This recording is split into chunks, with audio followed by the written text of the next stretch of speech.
Here I am with my face cue. We're learning things every day here on After 83 Weeks. Hello, friends. So happy that you all have joined us live. This is the show for everybody who loves 83 Weeks with Eric Bischoff. If you have a lingering question after listening to this week's episode about Against All Odds 2012, you have come to the exact right place. My name is Christy, and I have a whole gang of my friends here tonight. Eric, George, Steve, Adam, we're all in the house. We got this Hall of Famer sitting here ready to be grilled. Doesn't get any better than this, people. Hi. That's where you all chime in and talk about how awesome this is. Hey, Yeah, this is so awesome. Oh my God, I can't believe I'm here. Wow. Which, speaking of gang, I mean, I don't know if you guys know, but Snoop Dogg just bought Death Row Records. I want to get Eric's thoughts on such matters. Well, I mean, Snoop and I are WWE Hall of Famers. That's right. Probably on a lot of levels, think the same. But I don't know fuck all about the music business, so I don't know if that's a good thing or a bad thing. But hey, Snoop's got the bread. He sees an opportunity. I'd bet on Snoop. Yeah, I love that. We're coming in hot tonight. Guy has been rolling in dough for so long.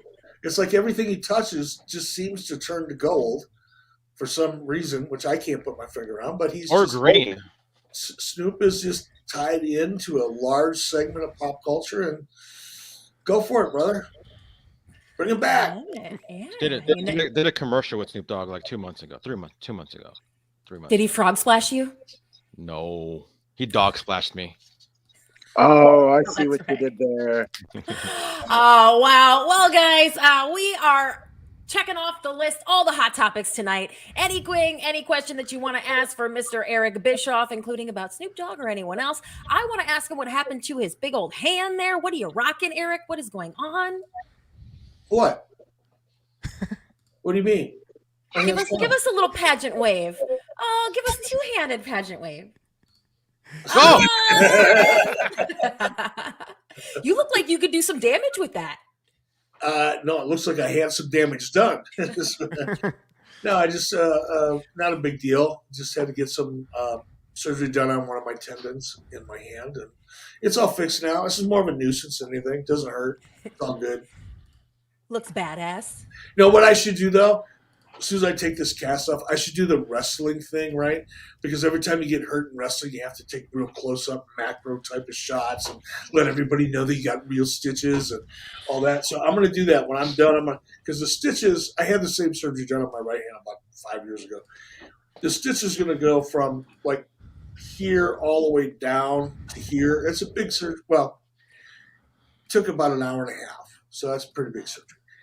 But I'm going to hold it up right up to the camera. Go, oh, look, I'm a podcaster. Look at my stitches. So how long did you know that you were going to have a procedure done on your arm, on your wrist? Honestly, I've been putting this off for a year and a half. So with that said, I'm actually very disappointed because you've been in AEW, you've been in WWE for a good amount of times. How do you not convince them to write an angle where they have to, mess up your hand, mess up your wrist, write it into the story, write it into the, the old weekly TV? Because then it would be weekly TV and I wouldn't be available.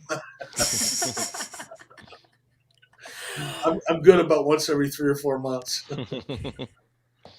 Well, we are happy to see you this week because you have been all around the world lately and popping up here and there on Raw and everything like that. What are your plans coming up the next few weeks? I know that Conrad just announced a big WrestleMania weekend. You, Jeff, and a mystery guest. That's probably known Conrad several, but yeah. Do you now know? You didn't know. It was a mystery even to you when you guys recorded this episode. Do you now know who the third man is, Eric? No, I don't. And I don't want to know. Oh, I just don't. Kayfabe. No, you'll probably hear about it. Somebody will talk about it, but I don't need to know. I enjoy personally the surprise in that moment. Makes it a little more fun for me, selfishly. So I could care less who it is. It'll be fun no matter what. I can assure you, no one has expressly told Eric. I have a witness. So fuck all you haters. You're a witness. Michael Berry Sr. in the chat wants to let us know the third guest is actually Snoop Dogg. Oh, that'd be fun. He'd be an incredible guest. Think about that. Snoop Dogg and Gillies. How much fun would that be? Come on. Could we have a blast? Not as much fun as Christy Olson and Gillies. Just throwing it out there. Oh boy. Christy. We're not telling any stories Have you been to Gillies? Mm-hmm. Have I? George? No, I'm saying. I mean, my main point I was saying. Christy, I do not recall. Is there video or pictures? No, I was more so implying it'd be fun to have Christy on the live show as well. That's what I was hinting at. Oh, tearing it up. Oh, I thought Christy maybe had some history at Gillies. No, but I do think I could win Snoop Dogg over. I think he's probably pretty easy, actually. Well, with that, let's throw to one of our favorite live viewers, a guy who always joins us, and we are happy to hear what he's got to say tonight, Mr. Micmac. How you doing down there, down under? He wants to know, Eric, is it true that you are negotiating a WWE Legends deal bundled with some side projects for WWE Network? And also, have you been working out? He says you're looking fit. Are you working on some projects for WWE for Peacock? No. Are you sure? Because Micmac usually knows what's up. Well, maybe he knows something I don't know. Hell. But no, anything that I do with WWE or Peacock have been, one-off type of deals, and that's only been the discussions about. That's it. Just one-off deals. There's been no further discussions about doing anything else. So I don't know what Mick is talking about. Hopefully he's right. Hopefully there's somebody at backstage, at Peacock putting together an offer for me to do a bunch of different shit, but I don't know about it. Would you go ahead? Yeah, if they did come to you and say, like, hey, Eric, we'll give you a first look deal. You got any ideas? Do you have stuff that's either in your head or down on paper that you go, oh yeah, I'm ready with some content? No. Not for television or movies. It's just I don't have the time for it. It takes so long for these things to get real, and unless you're a big company or a big director, producer, writer with a big name, and it's a lot of work for very little money in the long run. You sell one project every 12 months or 18 months. Like I said, if you're a big writer, big director, big producer, you can get away with that because you're making millions and millions of dollars. But for an independent producer like me, it's just I have no interest in doing that anymore. So no, first look deal will be off the table. But hey, if somebody says, here's a package of things we'd like you to do. We'd like you to host this or do that. And if I can do it from home, if I can do it remotely, I'd be all in. If I have to get on a plane, it ain't going to happen. Just not happening. It's not really the case anymore for my friends who work in production. Mm-hmm. So no, and that's that could actually work. But going back and doing TV every single week or being at TV every single week, even backstage, I just zero interest. But would you accept a deal like that? Because I feel like you're like the kind of guy that likes that. You said it yourself, independent. So by signing a deal like that with the WWE, if it were to come up, that maybe means you can't do AEW. Maybe that means you can't do the random GCW appearance. Like, is that something that you would do? Sign a deal with WWE? Well, it all depends on the deal, right?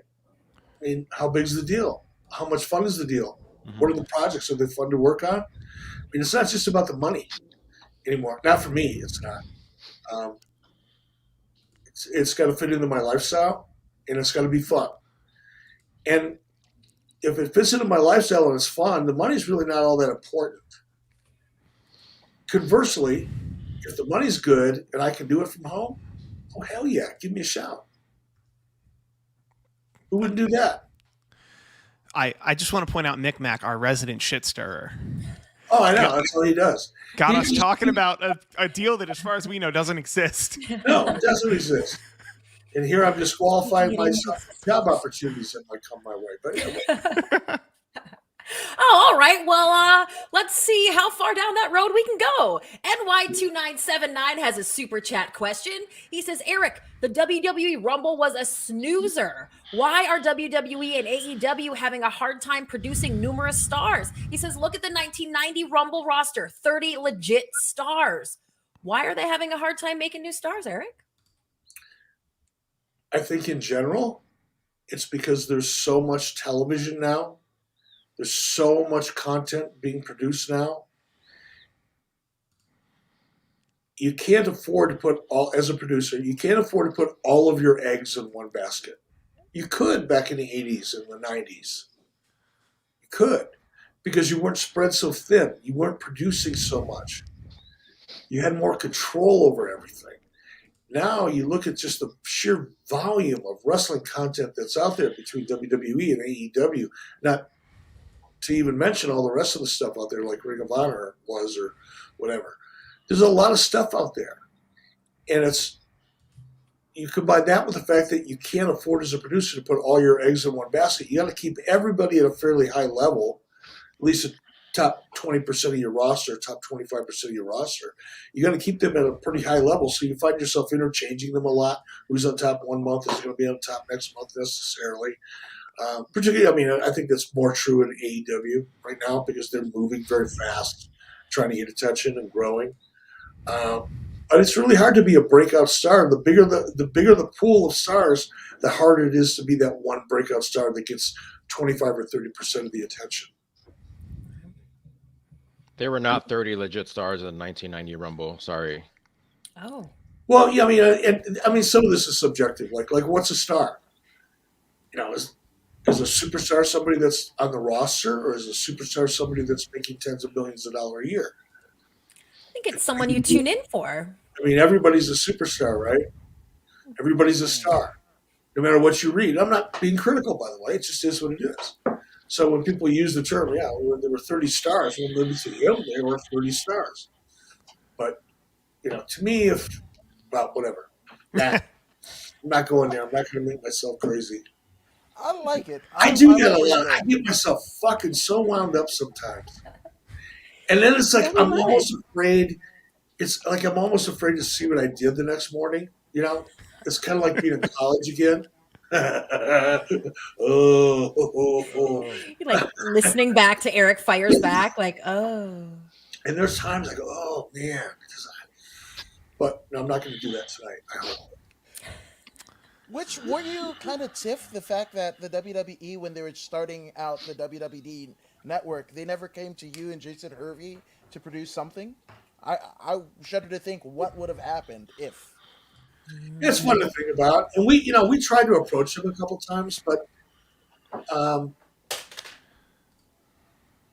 WWE at that time, you know, the WWE Films was a rather new initiative at the time, and they wanted to do everything in-house, and that kind of changed as time went on. They started working with other producers, and still do to this day, in a very limited way.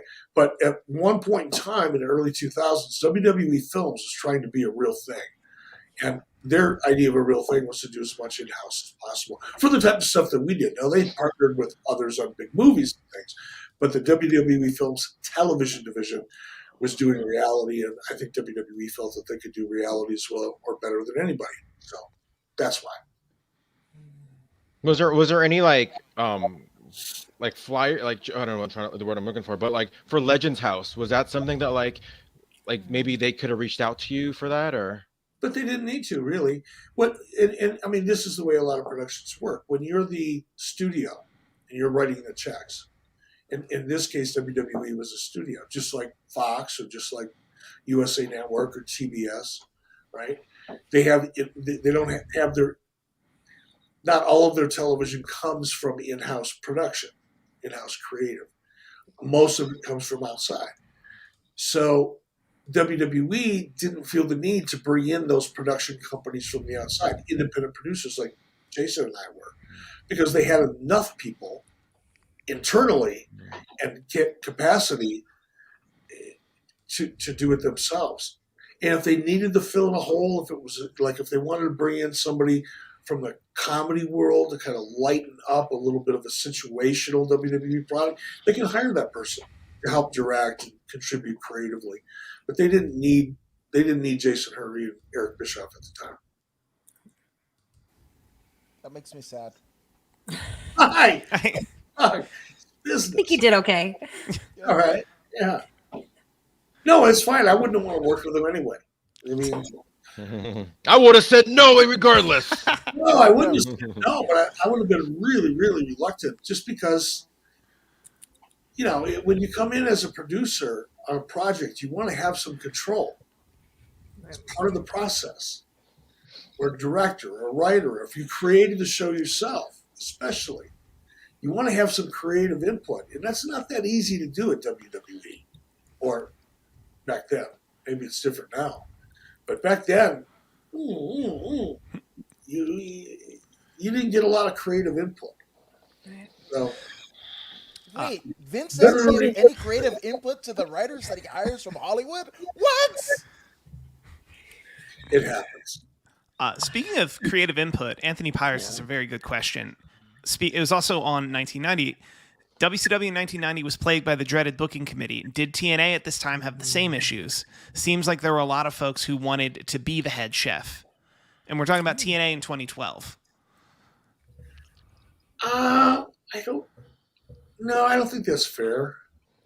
It wasn't quite like that. I mean, there were a lot of people.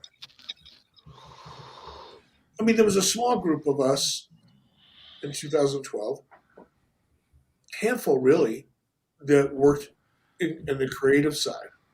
Dixie wasn't a part of it. It was Russo, myself. And I'm going to throw out names because they all came and go so quickly over a period of time. But Ed Ferrara at one point was involved in it. Terry Taylor was involved to a certain degree. There were several people that were involved. David Lagana was there. Jason Hervey remotely would contribute. We all contributed, but it was a relatively small group. Now, on TV day, of course, you're going to have a much bigger group of people that are going to be reviewing creative. So when you've got 5 people all week long writing the creative, then you've got 15 people going over it the day of production, you end up getting a lot of questions and input. But that wasn't fighting for position or jockeying or anything else. That's just the process. It would look like that from the outside. And certainly in the dirt sheets, it would appear to be that. But really, it was just a small group of people who really wrote the creative in TNA, and a much larger group of people had to produce it. Speaking of WCW in 1990, look what I got. So, old school. Wow. Wow. I'm just saying. Box of gimmicks here. Is that a swap? Is that a swap meet? Where did you find that? No, Swap. eBay. eBay's eBay? a great place to find vintage wrestling stuff. The virtual swap meet. I heard I forgot. Oh yes. that the 80 weeks page on Box of Gimmicks is blowing up right now. No, I forgot Ipson's little the plaque he made me. Ipson, I promise I will have it out here next week. We'll remind you, Eric. Yeah, no, Steve did remind me. He goes, "Hey, bring that with you," because I have it up in my bonus room. And that was a half an hour or 45 minutes before we did this show, and I forgot already. The man's on pain meds. Cut him a break. Yeah, there you go. Kayfabe. I have a question about, because you guys talked about it during this episode, about Hulk Hogan's last match, where it wasn't really meant to be Hogan's last match. It just kind of went like that. But was there talks about Hogan having a possible retirement match? Was that something that he mentioned to you, like, hey, brother, I want to have a final farewell match? Or was it something, do you think at some point he mentioned, like, he'd like to have it maybe for Vince later on in the future? Is that something that you guys talked about, about Hogan's last match at some point? That's a really good question. No, we never talked about that. And as you're asking the question, because I knew ultimately what it was going to be, I was like, wow. I think, like right now, if you were to pick up the phone and call Hulk, or Vince called Hulk, and say, hey, I think I got a spot for you, if you can pull it off physically, Hulk could do it in a heartbeat. Because he loves it. He doesn't need the money. Trust me when I tell you this. He does not need the money. But he would do it in a heartbeat. So would Ric Flair. So would so many people that would like just recapture a couple minutes of that energy. But it never came up. And I think one of the reasons that it didn't is because those same guys that still to this moment would feel that rush and live for that moment are never going to say to themselves, well, that's never going to happen again. It's just too hard. I don't think any performer that has grown up and lived that life and successfully ever wants to wake up one morning and go, you know what, I can't do it anymore, it's over. So, no, it never came up. Retirement never came up. Probably still wouldn't to this day. Hulk will never say I'm retired. He'll be retired, but he'll never admit it. Now you say Hulk doesn't need the money, right? And that stinks with me. It reverberates in my head, considering the fact that the NWO edition of the WWE 2K video game is north of 120 some odd dollars. So I ask you, since the Saudi prince or what have you has a penchant for stars of a day gone by, could we see an NWO reunion involving Eric Bischoff in Saudi Arabia if it come up? Bruce Pritchard. Are you listening, Bruce? Come on, Bruce. One more for your buddy. Just one. Do you want me to start the group text? Oh yeah, just looking that shit up, brother. And all of you people listening to this YouTube stream around the world, tell Vince McMahon you want to see Eric Bischoff on the next Saudi trip. Now give it to Bruce Pritchard. Bruce will actually see it. Vince won't. Send it to Bruce Pritchard. It's the new world order, so makes sense. You got to go everywhere. 100%. One Saudi trip and I'm done for the rest. That's it. That'll be my last trip. One Saudi trip. That'll be the last time my fat ass steps inside of an airplane. That's it. Done. You say fat ass, but Mac says you've been working out, so I'm just saying. Right. Well, Mac does not know what my ass looks like. Can they pay you enough money to be in a match? Ooh. My first question is, why the fuck would anybody do that? Because nothing in Saudi Arabia makes sense with those bookings. Exactly. Right. It doesn't have to. It's true. Well, It stands on its own. They brought in a guy because they forgot. It's true story from what I hear. They brought in a guy because they didn't know that Yokozuna died. So they brought in a guy to look like him to be in their 50 greatest Royal Rumble guys, whatever. It's like, I don't know. I'm just saying. That's a true story. Yes, absolutely. And also, they ran Earl Hebner versus Nick Patrick during the invasion, in a That's match. just good booking. I'm just saying. So I'm just saying, never. Hey, You know maybe what? I could get one more match out of Steve Austin. Wow. You say Steve Austin, I say Bruce Hey, Richards. my. Considering you Come on, guys Stone are Cold. Come on, brother. You're getting tired riding around in your fucking four-wheeler in the desert, Nevada. You're getting bored. You want to do something. You know you and I can work together in the ring. I can take it. I'm as durable as I've ever been. I can't give it that much anymore, but I can take it. So come on. Let's put that on a radar. I think the WWE television in Saudi Arabia might be far enough behind that we're going to get Teddy Long versus Eric Bischoff. We've seen that before. Happy world. But have they? What are they? Is Raw current? I think that was Survivor Series 2005. They might be that behind. Yeah, no, that was funny. I think the Great Khali is still champion in India, as far as their TV is concerned. facts. He's a good guy, brother. Have you ever met him? I've not. He seems like a good guy. He's just a sweetheart. Good guy. That's awesome. Eric, Justin Vick wants to know how many stunners you think you can take. That's a great question. I take those bitches all day long.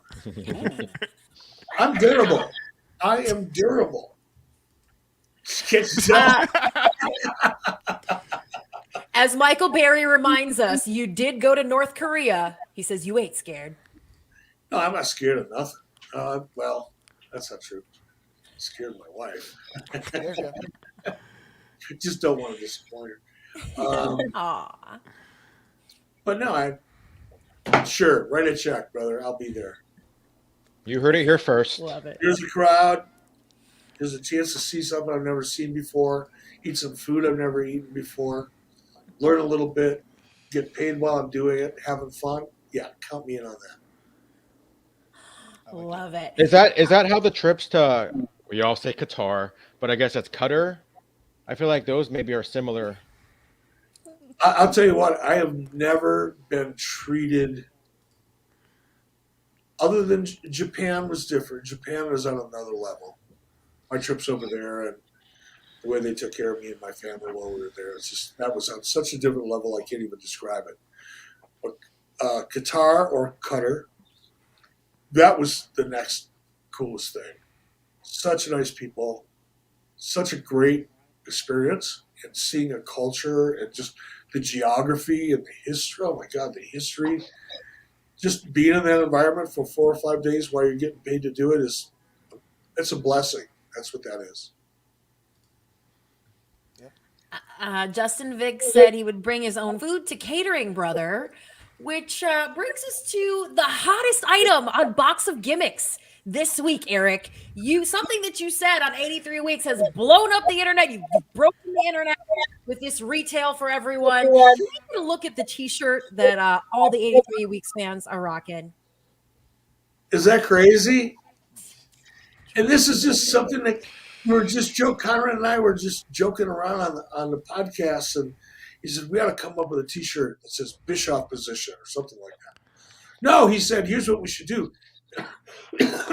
Next time we're at WWE TV, we'll have a bunch of, because if you go backstage at WWE, there's little 8x10 sheets of directions, what each room is and all that. We're going to gimmick up a bunch of Bischoff position posters and put them right above catering, which I think would be funny. I think it should happen. I'm going to talk to Bruce while we're negotiating my Saudi deal. I'm going to throw this in on top. Here's a little bonus right at the end of the negotiation. No, but we're just joking about that, and then a fan who listens to the show gimmicked up an image, put it up on social media, and now it's a T-shirt. Probably going to get sued, copyrighted infringement. But nonetheless, she looks good in that shirt. Is she not wearing pants? Yeah, get it, baseball chickie. That appears to be the implication in the I framing. didn't get that. Never would have noticed that. I didn't get that far down. I was looking at that gorgeous shirt. Well, one of our ad-free show's top guys, Joshua Rosenbaum. We're spiraling here. we are. Let's bring it back up. Joshua Rosenbaum said he already tweeted about getting Bruce on all this stuff that we're talking about. So I believe he's at Coach Rosie. Everybody go and favorite and retweet and chime in. Let's get Coach is great. You know what? Coach is working his ass off trying to get me inducted to the Minnetonka Senior High School Hall of Fame. He's been working on this now for like 8 months. It's crazy. How are you not there already? They probably don't even remember I was there. I hardly ever went to school, truth be told. I skipped. This was like the early 70s. This was like the hippie era. You know, everybody was like out in the parking lot smoking weed. I worked. The only time I showed up for school was during wrestling season so that I could be on the wrestling team. I mean, I showed up occasionally, but God, I skipped so much school. I had a full-time job and a part-time job while I was in high school. Nights and weekends. Weird. Nah. It's crazy though. Coach, thank you for all your effort. It also makes sense to me that if you're in the WWE Hall of Fame, you should also be, if your high school had a Hall of Fame or has a Hall of Fame, like you should just be rounding the bases at that point.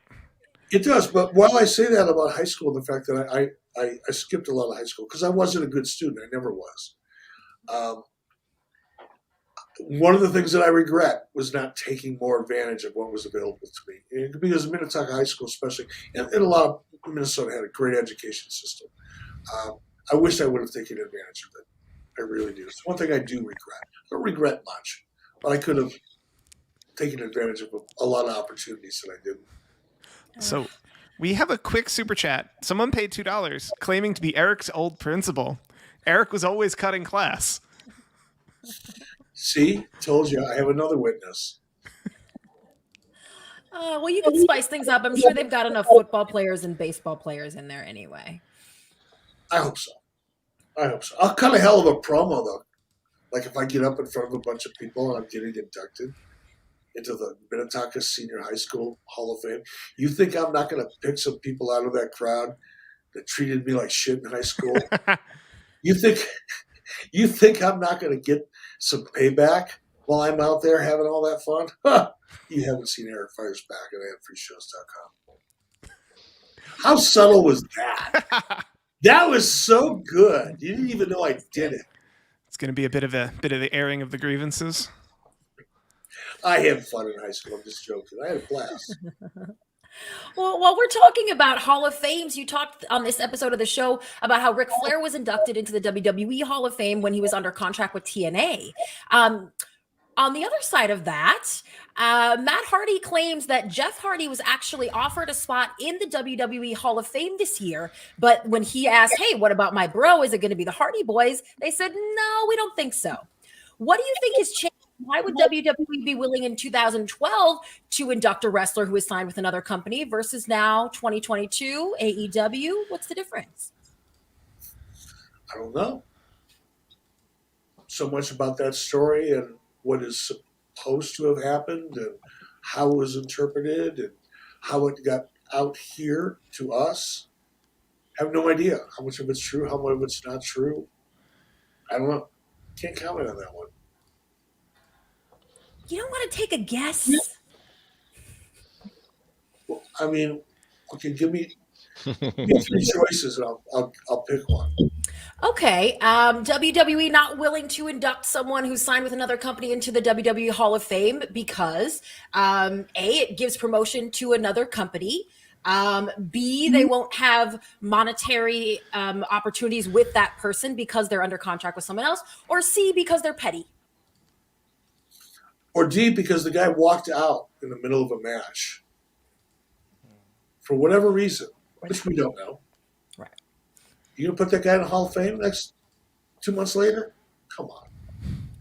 I mean, I like Jeff Hardy. I respect the shit out of Jeff Hardy. Mm-hmm. Just, think about it from WWE's perspective.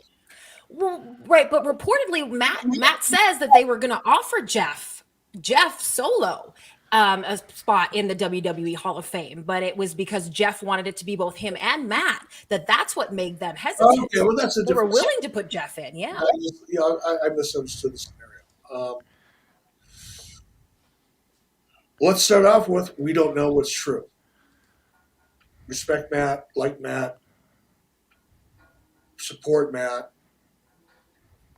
But none of us were part of that conversation. So we're taking for granted one person's point of view and perspective, and maybe it's 100% true. Let's just go with that. It's 100% true. And I have a hard time with this just because I don't like commenting on things where I don't know all the facts, because that makes me look like a hypocrite. But I'm going to step off onto the wild side here, do something I don't normally do. If everything that we've heard is true, maybe WWE just doesn't look at Matt and Jeff the same as Matt and Jeff look at Matt and Jeff. Maybe. Or maybe it's because Matt is with AEW. And that's likely a part of it. Think about that. Just throwing it out there that Billy Gunn was in AEW when they inducted DX. You guys know more than I do, so you got a better perspective on this than I do. I would point out AEW wasn't a full-fledged promotion until probably 3 months after that. There you go. Thank you, Steve. But they were enough of a promotion for Triple H to mention what he mentioned. I'm just saying, what has changed in 2012? Ric Flair under contract with TNA went in no problem. Because Ric Flair's fucking Ric Flair. Okay. Great. I would accept that. That's a deal. Ric Flair's a big fucking deal. Also, TNA by 2012 had reached whatever height it was going to reach. And by the way, not only was Ric Flair a big deal, but Hunter and Rick are very, very close, which has a lot to do with it too. So, yeah, not apples and oranges, folks. No disrespect. Oh my God, I get so much heat now. I can ask a question on social media and I get fucking blistered for it. It's crazy. I love it though. Heat is life. You keep it coming, bitches. All you're doing is giving me material for Eric Flair's back. I'm actually pissing you off to feed my fucking monster that puts money in my bank. Come on. Bring it, bitches. There we go. Wow. Next thing he's gonna do is lie, cheat, and steal here, guys. We're getting full heel Eric tonight. No, that's full real Eric today. That's not full heel Eric. Speaking of AEW, and this isn't a knock, maybe subconsciously it is. I don't know, who knows. But I noticed that WCW back then, obviously 97, 98, the big main eventers, the mid carders, Hogan, Savage, Bagwell, Booker T, the list goes on and on. Piper, Flair, Hall and Nash, all those people. And then you had the cruiserweights, the smaller guys, the Ray, the Hoovy, whatever. Those were kind of like in addition to obviously the main stars of WCW. I feel like AEW, and this is more like I want to get your want to get your opinion if I'm right or wrong, where AEW is the complete opposite, where it's like the majority of AEW's roster are the size of cruiserweights, and now the big guys are the minority, the Wardlow, the Keith Lee, the Hobbs.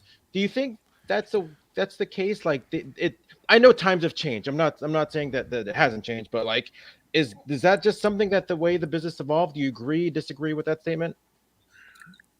No, I think I agree. I don't think I agree. Yeah, I've never thought about it before, but I don't have to think about it very long to agree with you. You just look at, and not just AEW, but even WWE's roster. WWE has quite a few big guys on that roster, but I see a lot of guys that would not be considered, much larger than average in WWE and especially in AEW. I think it's a good thing, and yeah, it definitely evolved. I think it evolved out of the luchadors. I think and what the luchadors brought to the table was such a visually dynamic presentation of a product that had pretty much been the same for about 20 years on television, right? I mean, you see the same moves over and over and over and over again, different people doing them. But if you sat down and made a list, go back and watch the tape from 1980 something or early 90s, and just watch 10 matches, and then realize or make a list of how many of the same moves you see in each one of those matches. The only difference is the people doing them. And what the luchadors brought was this, holy shit. At first people were like, what? What? This is crazy. With the fucking mask. What? But they got won over by just the dynamic visual presentation. And then the more that became familiar to the audience, and it was no more, what? It was like, wow. That's when you started, this didn't happen overnight. This happened over a 15-year period. But all of a sudden now, the luchador style, whether you're coming out in a mask like a traditional luchador would, or in an outfit or a gimmick, or you're Chad Gable, that wouldn't be a good comparison. But if you're anybody, Dolph Ziggler owes a lot of debt to the luchadors, because the luchadors made it acceptable for people not to be larger than life, because their presentation was so fucking exciting. It was so different. It was so unique, and there was so much culture and history behind it for people to learn, that it became really cool and acceptable. And as that started to happen, all of a sudden it became cooler to have smaller, faster, more dynamic talent as a part of your roster. Absolutely. Good perspective, George. Which, speaking of the visual presentation of the cruiserweights, did you have any production cues that were different than maybe a Hogan Savage Piper match versus capturing the cruiserweights and them literally ping-ponging off the ring and ropes and what have you? Were there any differences in filming it? No, and that might have been a fun thing to do, while we're on the treadmill and trying to keep up with ourselves. It's often not, you don't have enough time to think, what if we started doing this different? At least not as much time as you would love. But no, there never was. Really with the luchadors, because it was so fast and so unique. And a lot of our camera, like your handheld cameras are the ones that you're really worried about, that are trying to capture. You got, a camera on 3 out of the 4 ring posts or 4 ring posts. You've got your hard camera. You got your boom and your jib. You got 7, 8 cameras to play with out there. But when a match is happening as fast as lucha style matches happen, go back to, Rey Mysterio and whoever, Eddie Guerrero, whoever you name, Super Cal, it didn't matter. You watch Eddie and anybody, and you had a hard time. One of the challenging things, and this is why really good cameramen, wrestling people that have shot a lot of wrestling on a handheld in the corner, they're really valuable people. Because in any other sport, you follow the action, right? Basketball, what do? Follow the ball. Just follow the ball. That's all you got to do. Follow the ball. Football's a little more complicated because it's such a bigger field and you got all the different camera angles and replays and all that kind of shit. So that's, beyond technical. But for the most part, when, golf, tennis, so much sports, when people, in television, you have different types of producers and cameramen, people that specialize in sports. Well, people that specialize in sports specialize in following the action. With wrestling, you have to anticipate the action. You have to be a half a step ahead of the action. You have to know what's going on inside of that ring to the degree that you can position your B camera or your C camera in a way to get the maximum benefit of that shot. And there's a lot of good directors and there's some piss poor ones. But if you take somebody that's never tried to anticipate the action in the ring because they've never seen the action in the ring, it's a fucking mess. Yeah. It's a mess. So with the luchadors, because it was so fast and we didn't have, a lot of our handheld guys were Turner sports people. Some of them we would get over and over and over again, but sometimes we didn't know what we were getting until they showed up and whether or not they had any real experience following wrestling or anticipating wrestling.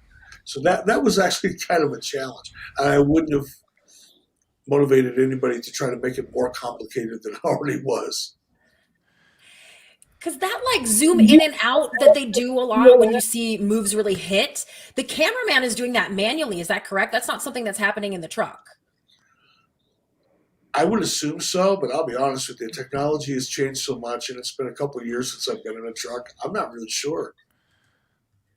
I'm pretty sure it is. Fun to think how it all comes together. It is. It's magic, man. Watching, because we see what we see when we watch it on television and we love it. But I wish everybody had an opportunity to be a fly on the wall in a production truck while you're shooting live TV, because it makes you really appreciate it so much more. Because it really is more complex and requires more talent than people can even imagine. There's some stuff out there on YouTube I'll find. I think it was the Academy Awards. Somebody had done the opening to the first winner of the Academy Awards one year. And what feels simple when you watch it is actually super complicated. Yeah. Let's do a quick rapid fire here. Josh Eternal wants to know, is it true that you wanted to fire Meng for a year, but you were afraid because of his reputation? No.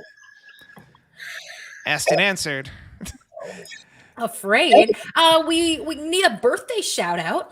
Little Jimmy from Nebraska, he asked if his buddy Adam's son, Brayson, could get a birthday shout out from the Eric Bischoff. Eric, tell Brayson happy birthday, please. Happy birthday to you. Happy birthday to you. Happy birthday, Brayson. Happy birthday to you. Beautiful. Beautiful. Giving Marilyn a run for her money. Absolutely. Tuned up the vocalizers for that one. Good God. Another very quick one. Mick Mac wants to know what's the most blue chew you can take at one time? I've wondered about this. That's a doctor question, it sounds like. I doubled up on a 50 and had a hell of a morning 2 weeks ago. Is that really? Yeah, never mind. So 100 milligrams. Got it. Asked and answered. RJ Krasinski I wants have to no know. filter. Can you tell? There's no filter here. RJ Krasinski wants to know about the Texas Death Match, but I feel like we should save that. Speaking of Micmac, this one's interesting. Is your nickname a Space Cowboy? Any wisdom that I can pass on to Luke for his first birthday this week, other than get paid in advance for bookings? He's won already? Wow. I remember when little Lukey was born, and I believe Mick Mac was here telling us about it when it went down. Time flies. Any advice? Oh, I don't give advice to people really. I never want to feel responsible for setting them up for failure or otherwise disappointing them. So I would just say, here's what I would say. After 66 years of walking around this planet, still figuring shit out, enjoy the moments. However big or small they may feel, just enjoy those moments because they become important to you later on in your life. And you realize all the experience you've had, the journey you've been on, take the time to appreciate it while you're on that journey as opposed to looking back at it as a distant memory. If you enjoy it in the moment, you'll be grateful for the rest of your life, and it goes a long way to keeping you happy. That's what I would say. Oh, Don't be a shit driver like your dad. Yeah, 100%. And also, don't hire Vince Russo. There you go, bro. Just bro. Bro, come on. Bro. Well, I think that is a wonderful, as Charlene said, positive vibes only way for us to jump into the private after party over on ad-free shows. So all of our top guys, make sure you are joining us over there for the last few minutes of the show. If you joined us on the 83 Weeks channel, thank you so much. Make sure that you are subscribed there on YouTube so that you know when we are going live. We do this every Thursday at 5 p.m. Pacific time and break down the latest episode of the show. And then we have that little bonus. So sign up at adfreeshows.com and become one of our top guys, and you can hang out for the very private after party. But we want to thank everybody for coming and joining us live. She said the after party. You know what goes down, Eric. All right, on that note, we got to get to it. So thank you all for joining us. And ad-free shows, guys, hold on tight. We'll be back in just a minute.